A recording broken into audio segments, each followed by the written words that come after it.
In the past video, I shared with you the financial mistakes that we are making as a family, and in this video, I'm sharing with you how we are fixing these mistakes so we can set ourselves up for financial success. Hi everyone, welcome to this channel where I'm so afraid to grow up in front of you, but I'm doing it anyway. After evaluating ourselves as a family, here are the few things that we have come up to work on our financial success. First one is we're cutting out our dependence on the credit card. So we realized as much as we pay off this credit card at the end of the month, we are still spending way much more than we should. So we have left some subscriptions still on the credit card, but most of our transactions are going directly to our debit card. Telling you already, we have seen so much change in our spending and just being cautious when we are swiping those cards. Second is daily money check-ins. That one is what I'm doing every single day, looking at our accounts, what transactions are coming on that should not be there, because there are times that I've looked at these transactions for some subscriptions that we have forgotten, and we're able to call these companies and they sent us back our money. Daily check-ins just allow you to know how much did you spend today and what did you spend it on. And it helps you also to know the numbers and where exactly your money is going. 3 is we are financially planning events in advance. No more guessing and waiting for that day so we can swipe this credit card. Now, for example, we have some visitors coming this week, but we have already planned out exactly what I'm going to need for their shopping, how we are going to travel around. Everything has been planned out and budgeted, and that money has been set aside. For me, that is a load off my head. I don't need to constantly figure out, okay, what are we doing? Where are we going next? We have already mapped out everything and how much approximately we are going to spend on that. Confidence in your money and your financial decisions is everything, because you don't have to worry about it. You know if you can afford it or if you cannot afford it. Planning the holiday, planning my daughter's birthday, and knowing what exactly we are going to do and how much we are going to spend on that has been a game changer, because now I know, okay, I don't want to spend that much money for this girl's birthday, but this is how I can do it to make it beautiful and still fit in our budget. So nothing has to feel like an emergency anymore, which brings me to my 4th point. We are creating sinking funds. I've already created a sinking fund for the holidays. We want to pay off our insurance for the house and also for the car all up front, so we get that paid in full discount. So I created a bill for it right now to help us reach that number by December, because that's when the renewal date happens. Before, we used to just like get that whole chunk and put it on that credit card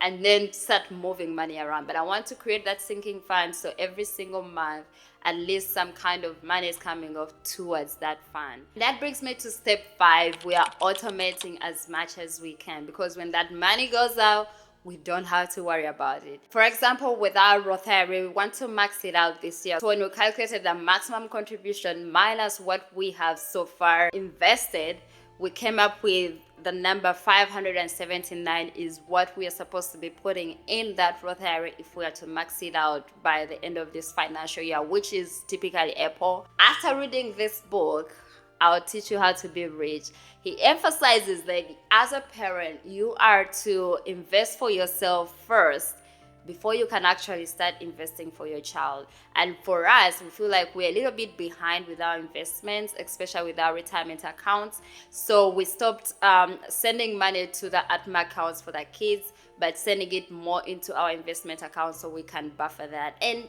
down the road, we are going to restart saving for them. But as of now, we're going to first take care of ourselves, because they still have time.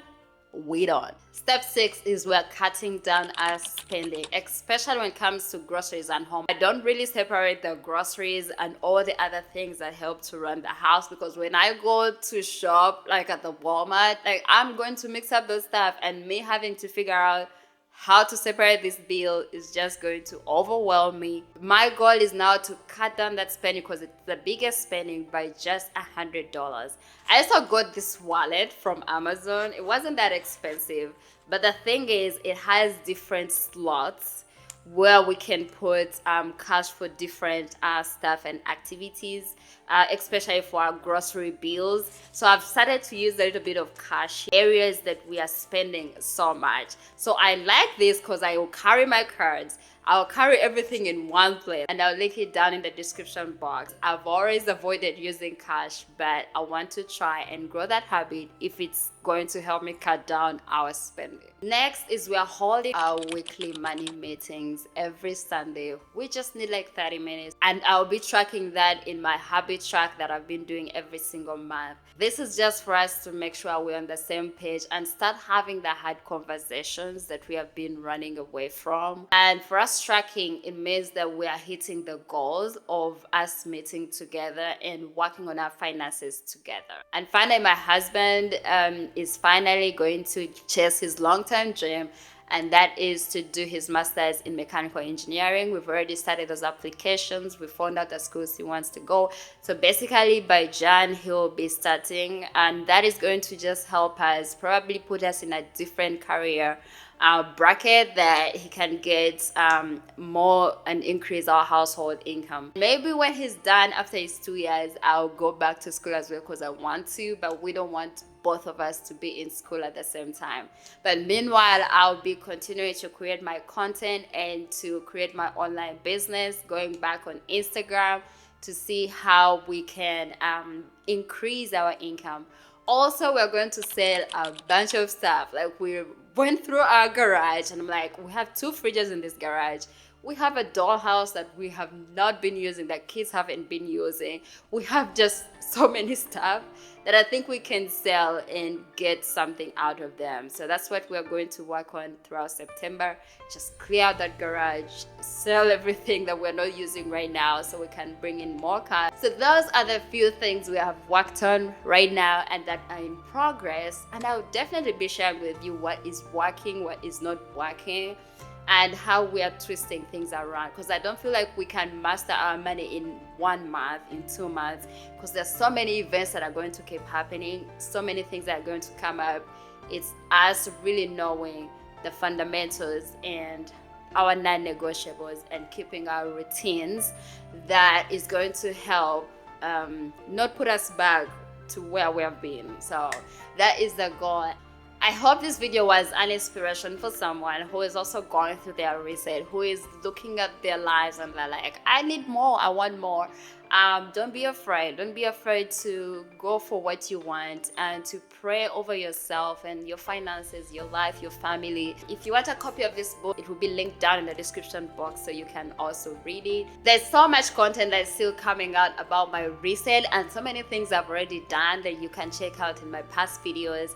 And feel free to share, to like, to subscribe, to let me know in the comments what exactly is working out for you in your reset, because we want to share and I want to hear from you. Thank you all so much. Hope to see you again next time. God bless.